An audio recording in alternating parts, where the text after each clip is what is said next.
Hello friends and welcome back to chilling details. दोस्तों, March 2019 में एक 5 साल की लड़की जिसका ताल्लुक फेयर लॉन न्यू जर्सी से था, अपने दोस्तों के साथ एक क्रीक के करीब खेल रही थी जो उसके घर के ठीक पीछे एक जंगल में था। ये एक ऐसी जगह थी जो उसका घराना बहुत अच्छी तरह से जानता था क्योंकि वो लोग वहाँ 13 सालों से रह रहे थे और लड़की के फादर डेव कैरोटा और उसकी वाइफ यानी कि उस लड़की की मदर को पूरा यकीन था कि उनकी बेटी के लिए उनके घर के पीछे का जंगल बिल्कुल सेफ है और किसी किस्म का कोई खतरा नहीं है।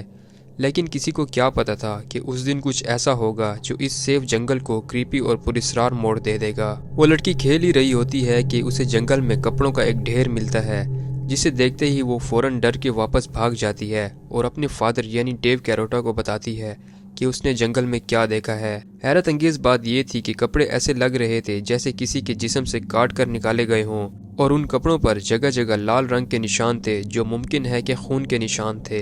जब डेव वो कपड़े देखता है तो उसे ये मालूम पड़ता है कि ये सिर्फ और सिर्फ औरत के कपड़े हैं, तो वो फौरन बर्जन काउंटी शेरिफ्स ऑफिस को कॉल करता है और सारा वाकये की रिपोर्ट करता है क्योंकि उसे लगता है कि ये कोई मामूली बात नहीं हो सकती कि एक कटा फटा कपड़ों का ढेर उसके घर के बिल्कुल करीब जंगल के इंटरेस्ट में मिले।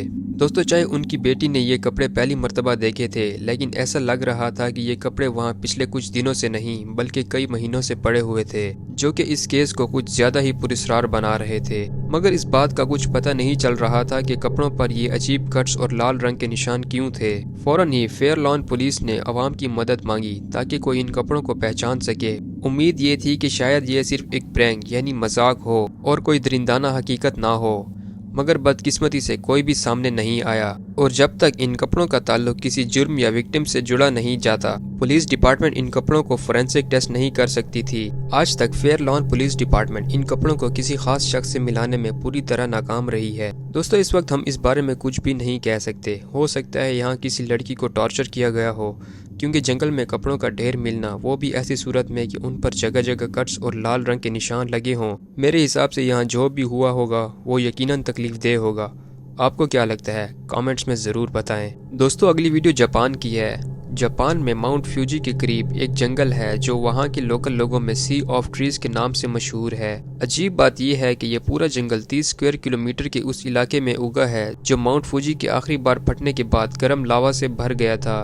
वक्त के साथ साथ ये लावा ठंडा होकर सख्त ज़मीन बन गया और फिर आहिस्ता आहिस्ता इस पर दरख्त उगने लगे। मगर एक और भी ज़्यादा खौफनाक बात यह है कि सालों से ये जंगल उस जगह के तौर पर मशहूर हो चुका है जहां लोग अपनी ज़िंदगी ख़त्म करने जाते हैं, यानी कि सुसाइड या ख़ुदकुशी करने जाते हैं। और अगर आप जंगल के अंदर दूर तक चले जाएं तो किसी लाश का सामने आना कोई हैरत की बात नहीं होती। दोस्तों, इस बात में कोई शक नहीं कि जापान एक पीसफुल कंट्री है, लेकिन इस बात से अंदाज़ा लगाया जा सकता है कि वहाँ सुसाइड का रेशो भी बहुत ज़्यादा है। खैर, जंगल के एंट्रेंस पर एक बोर्ड लगा है जिस पर जापानीज जुबान में लिखा है, एक बार फिर से अपने वालिदैन, बहन भाइयों और बच्चों के बारे में सोचिए। महसूस होने वाली तकलीफ सिर्फ आपका बोझ नहीं है, मदद हासिल करें। दोस्तों, जुलाई 2017 में एक अर्बन एक्सप्लोरर और यूट्यूबर जिसका नाम बर्बेक्स है इस जंगल में जाता है ताकि देखे वहाँ क्या है और अपनी ऑडियंस को भी अपने सफ़र का हर मंजर दिखाता है। लेकिन वीडियो के शुरू होने के कुछ ही देर बाद जब वो जंगल के अंदर ज़्यादा दूर नहीं गया होता कि उसे एक अबैंडन बाइसिकल नज़र आती है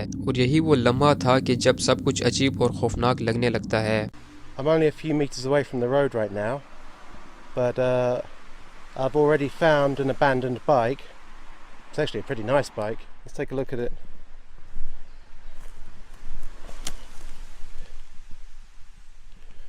I don't think it's been here a long time. What do we got in here? And there's a packet for a knife. I think I've just found some kind of note in a bag. It says 1211.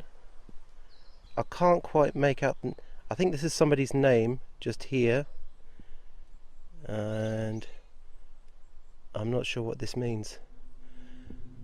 बर्बेक्स bicycle की tyre की हवा को check करता है जो देखने में tyre बिल्कुल खाली लगता है, जो कि इस बात का सबूत है कि बाइसिकल यहाँ पिछले कुछ दिनों से नहीं बल्कि कई महीनों से खड़ी है। साइकिल की सीट पर बर्बेक्स को एक खाली पैकेट मिलता है जो कि किचन नाइफ यानी छुरी का लगता है और चंद मिनट्स के बाद उसे एक प्लास्टिक बैग पर लिखा गया एक नोट मिलता है जिस पर जापानीज जुबान में कुछ लिखा होता है।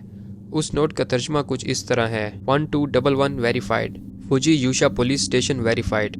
دوستو اس کا مطلب یہ ہو سکتا ہے کہ شاید یہ کسی شخص کا چھوڑا گیا ثبوت ہے جو اس جنگل میں سوسائڈ کرنے آیا ہو، اور یہ بات وہاں کے پولیس اسٹیشن سے بھی تصدیق شدہ ہے۔ یہ سوچنا واقعی بہت حیرت اور خوفناک ہے کہ سالوں سے اس جنگل نے نہ جانے کتنی زندگیاں نگل لی ہوں گی، اور اس سے بھی زیادہ خوفناک یہ ہے کہ کوئی بھی وہاں سے گزرنے والا انسان آسانی سے کسی لاش کا سامنا کر سکتا ہے، جو کہ اپنے آپ میں ہی ایک دل دہلا دینے والی بات ہے۔ کافی سالوں کے دوران جاپانیز گورنمنٹ نے کئی طریقے اپنائے، جیسے کہ جنگل کے داخلی راستے پر سیکیورٹی کیمراز لگانا تاکہ دیکھا جا سکے کہ کون اندر جا رہا ہے، اور وہ والنٹیئرز بھی تیار کر رہے ہیں جو ایسے لوگوں سے بات کر سکیں جو اپنی زندگی کا خاتمہ کرنا چاہتے ہیں۔ لیکن بدقسمتی سے پھر بھی لوگوں نے وہاں جانا بند نہیں کیا، اور سب سے زیادہ خوفناک بات یہ ہے کہ میڈیا اس جنگل کو مزید مشہور کرنے میں بہت بڑا کردار ادا کر چکی ہے، جو اس حالات کو بہتر بنانے کے بجائے مزید بگاڑ رہی ہے۔ دوستو یہ ویڈیو 2023 کی ہے کہ جب ایک آدمی جس کا نام ڈیوڈ میریڈتھ تھا، جس کا تعلق کینیڈا کے شہر ریڈ ڈیڈ سے تھا، شام کو اکیلا واک پر نکلا ہوتا ہے کہ اچانک اس کی نظر ایک بل موس پر پڑتی ہے جو ایک درخت کے پاس چل رہا ہوتا ہے، یعنی کہ گھاس کھا رہا ہوتا ہے۔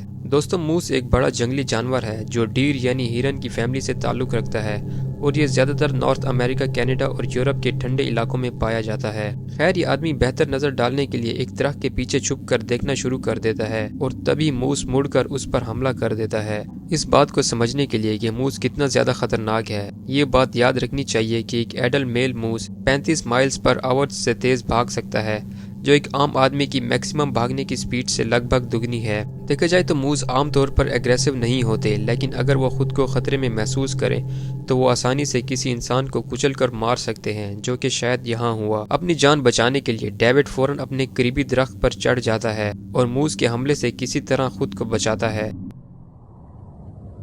He just ran me up a tree.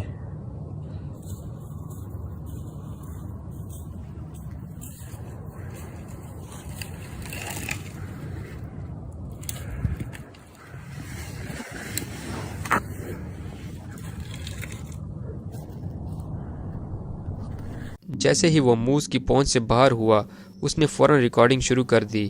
قریب 30 سیکنڈ تک موس صرف ڈیوڈ کو گھورتا رہتا ہے، اور ویڈیو میں آپ ڈیوڈ کی بے چین سانسوں کو سن سکتے ہیں، اور وہ اس انتظار میں ہوتا ہے کہ موس وہاں سے چلا جائے۔ لیکن حیرت انگیز طور پر تھوڑی دیر بعد موس اپنے سر کو جھکا کر پھر سے آگے پیچھے بھاگنے لگتا ہے، جو ایک صاف نشانی تھی کہ وہ سٹریس تھا، یعنی کہ ڈرا ہوا تھا، اور اگر ڈیوڈ نیچے گرتا یا اترتا تو موس اسے کچل کر مار سکتا تھا۔ خیر ڈیوڈ نے ایک نیوز اسٹیشن کو بتایا کہ اس کا سامنا ایک موس سے ہوا ہے، اور اس نے لگ بھگ 10 منٹ تک درخت پر انتظار کیا اور موس کے ہٹنے کا انتظار کرتا رہا۔ جب ڈیوڈ سے پوچھا گیا کہ وہ درخت پر کیسے چڑھا تو اس نے ایک کمزور سی شاخ کو پکڑ کر اوپر چڑھنے کا طریقہ دکھایا، جو اصل میں اس پوری صورتحال کا سب سے زیادہ پریشان کن حصہ تھا۔ اگر وہ شاخ کسی بھی طریقے سے ٹوٹ جاتی تو ڈیوڈ ایک بہت غصے والے موس کے رحم و کرم پر ہوتا، اور شاید اس کہانی کو سنانے کے لیے زندہ ہی نہ بچتا۔ خوش قسمتی سے کافی دیر انتظار کرنے کے بعد جب موس کو سمجھ آتی ہے کہ ڈیوڈ نیچے نہیں آ رہا تو وہ ہار مان جاتا ہے اور وہاں سے بھاگ جاتا ہے۔ دوستو ڈیوڈ کے مطابق وہ موس کے بھاگنے کے بعد مزید آدھا گھنٹہ درخت پر بیٹھا رہا، اس ڈر سے کہ کہیں موس واپس نہ آ جائے، اور جب اسے لگتا ہے کہ موس اب نہیں آ رہا تو وہ اتر کر محفوظ مقام پر پہنچنے میں کامیاب ہو جاتا ہے۔ دوستو امید کرتا ہوں کہ میری یہ ویڈیو آپ کو پسند آئی ہوگی۔ ایسے کریپی اور پراسرار ویڈیوز دیکھنے کے لیے میرے چینل کو سبسکرائب کریں۔ Thanks for watching.